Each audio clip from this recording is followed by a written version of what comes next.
Hey, what's up, everybody? Welcome to my channel, Real Talk with Chris. Today I'm going to talk about basically choices in life. I'm 44. I have 10 kids, actually 11. One passed away at 9 months old. Recently let go from my job, so I'm currently unemployed. Thank God I had some money saved up, but this is about the last month rent that I'm going to be able to have, and then I have to figure something out. I have a bunch of different things I've done in my life, from running a business, buying and selling estates, to working on chimneys and installing wood stoves and fireplaces and things of that nature, to running restaurants, everything like that. But yeah, I'm 44 years old with 10 kids and currently unemployed. So, choices. When I was young, I never really understood that choices have an effect on your whole life. I was on my own at 16. I was out of my parents' house. I met my real father right before my 17th birthday, because I was kind of too much to handle at my mother's house, and she felt that it was time for me to meet my father. I was running with the wrong people, selling drugs, stealing things, doing a lot of things people shouldn't do in life. Ended up being in and out of jail and prison from 17 to almost 23. Moved around a lot, from New York to North Carolina, out to Las Vegas, back to New York, down to Florida, back to New York. Life's choices,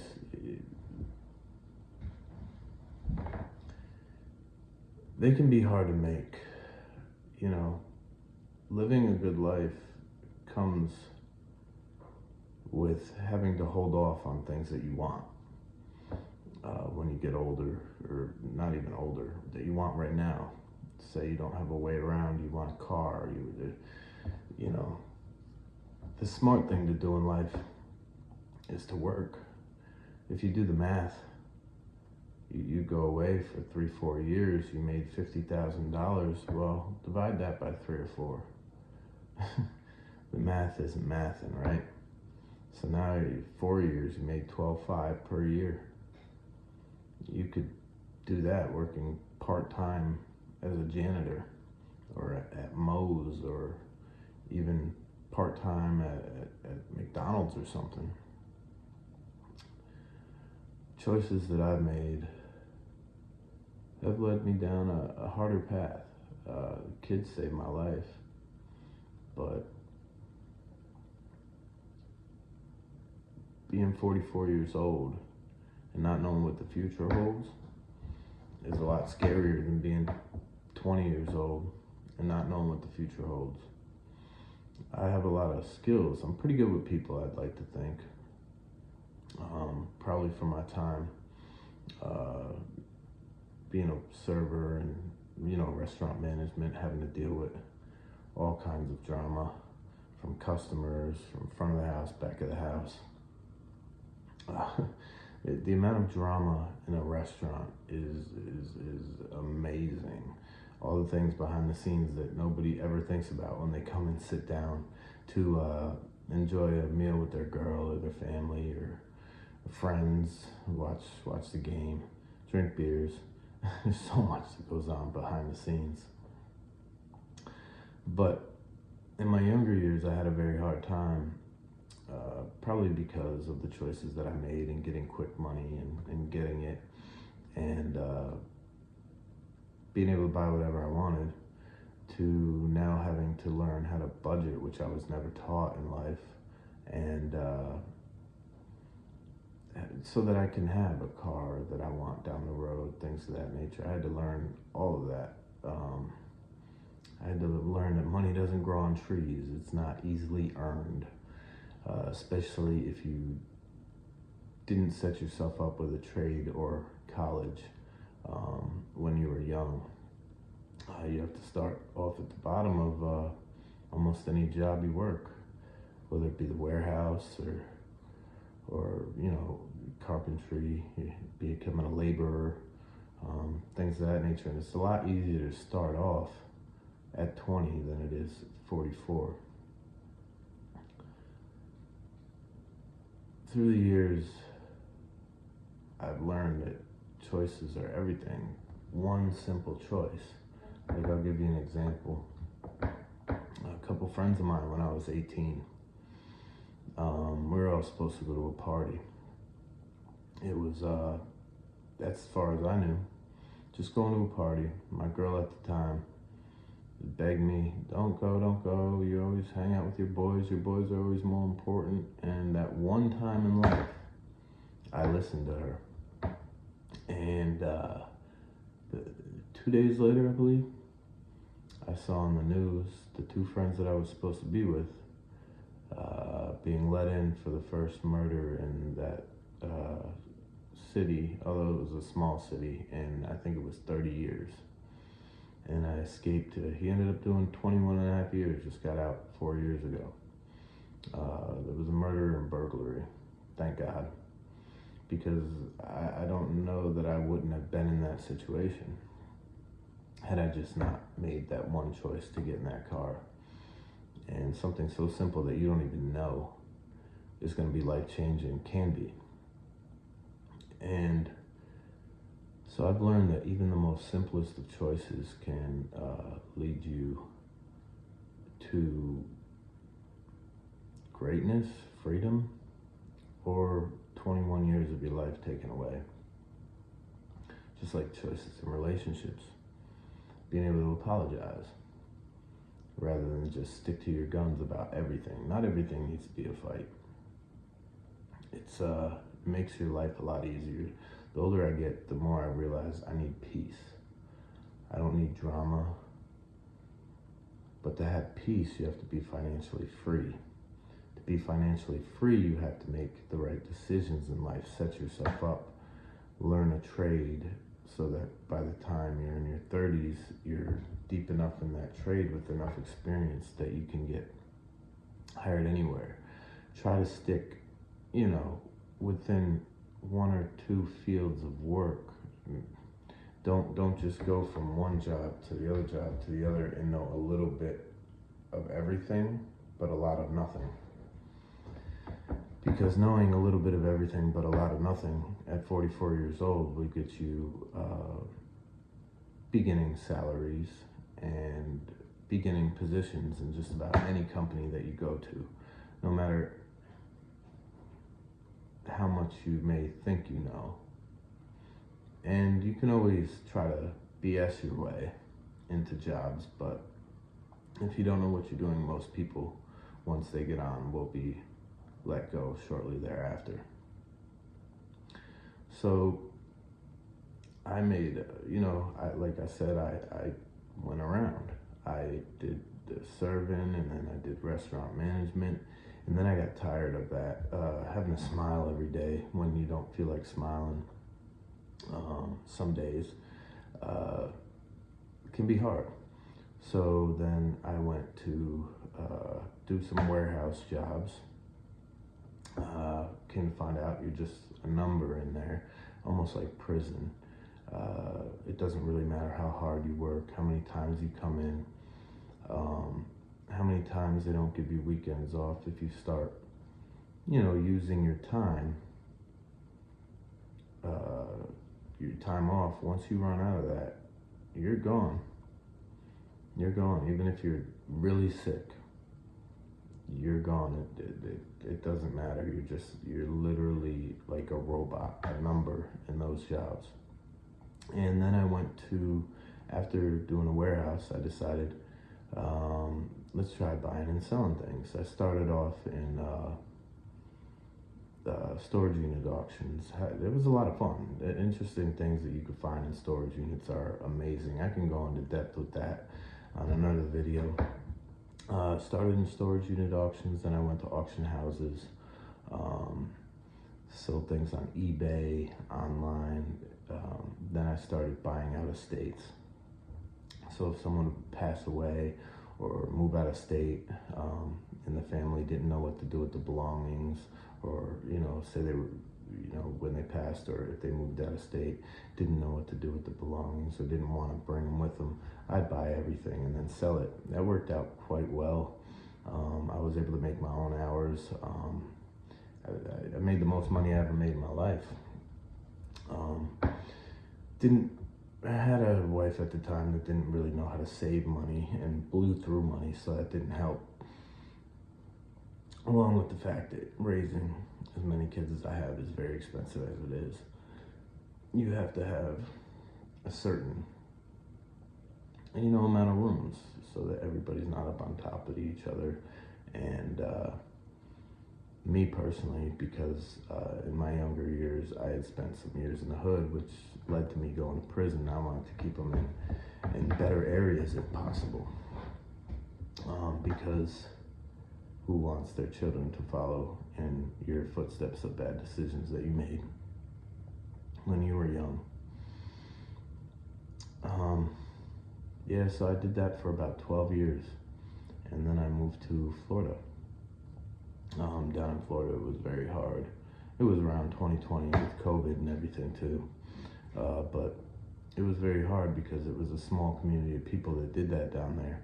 And there was a big rush of people moving from the Northeast to Florida. And the Floridians weren't too happy about that. So I wasn't very welcomed into that community. So I ended up going back to restaurant work for a while. Then me and my wife split up.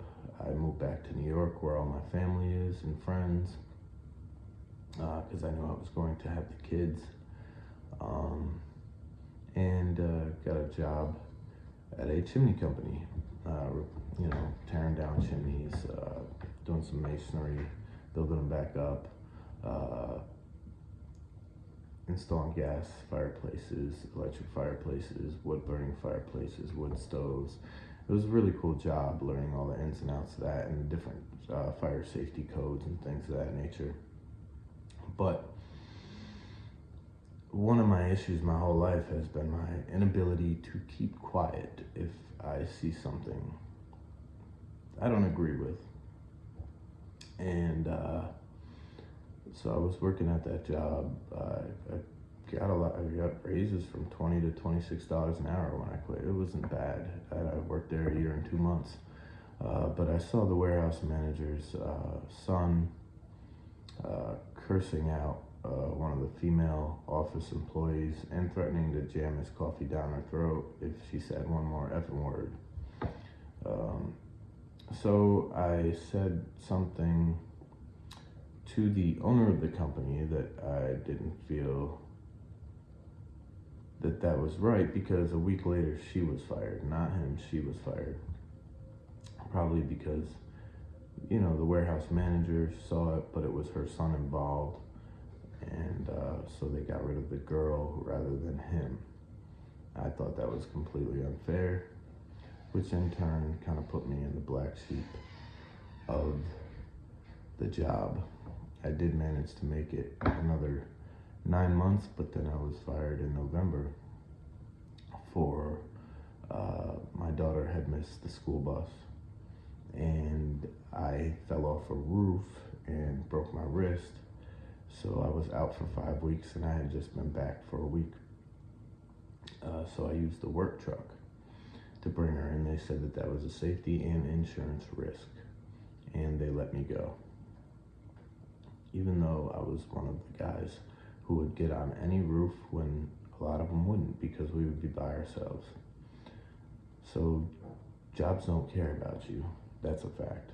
It doesn't matter what you do at the end of the day. If they want to let you go, they're going to let you go. And maybe I should just keep my mouth shut when I see things I don't agree with. That could be one of my downfalls. But I just feel like everybody, no matter if you're my boss, owner, you've been there for 10 years, I've been there for a year, you're no better than me. If you're doing wrong, I'm going to call you out on it. Maybe that's just also from me working and owning my own business and having certain expectations of behaviors while on the clock. So, all that said, that happened in the beginning of November. So now, hoping to not have anything crazy happen with the housing situation. My girl does still work, so that's a good thing. But this is the last month that I will have the money to put my portion in, which is highly unfair to her. And I'm just trying to figure out life right now. Trying to understand, with everything that I've been through, why is life still hard? Why haven't I've come so far in so many ways, but I still can never seem to get it 100% right. I can for a while, but something always goes off track. I don't understand it. I wonder if my choices got me karma. I don't even know. But I do believe that just trying to do these videos will help me and other people that are going through hard times. Help me get it out. Help other people know, hey, you're not alone in this. Life is hard. Life can be crazy. Life can be brutal. At the end of the day, no one cares, or very few. You're lucky if you have a small group of 3 to 5 people that truly, truly care to the ends of the earth, and you need to cherish that. I'm pretty lucky. I have a girl that cares about me very much, a grandmother, and I don't speak to my mom. There's a lot of things that we will get into over the course of time. I haven't spoken to my mother in probably 8 years or so. I lost a daughter, and things she did when I lost a daughter rather than be there for me is amazing. And I was in a bad car accident with a girlfriend of mine where she passed away too many years ago, back in 2004. So I've been through some things that a lot of people are amazed that I'm not on drugs or not at the end of a bottle. You know, how am I? You lost a girlfriend and a daughter. How are you still standing?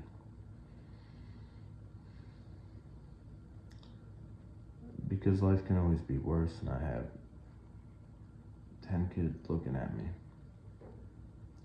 10 kids that, if I completely fall, will think that that's what's normal. And I can tell you it's hard sometimes to be the strong one and deal with life and still maintain a persona that everything's okay. In a lot of ways, I'm hurt inside.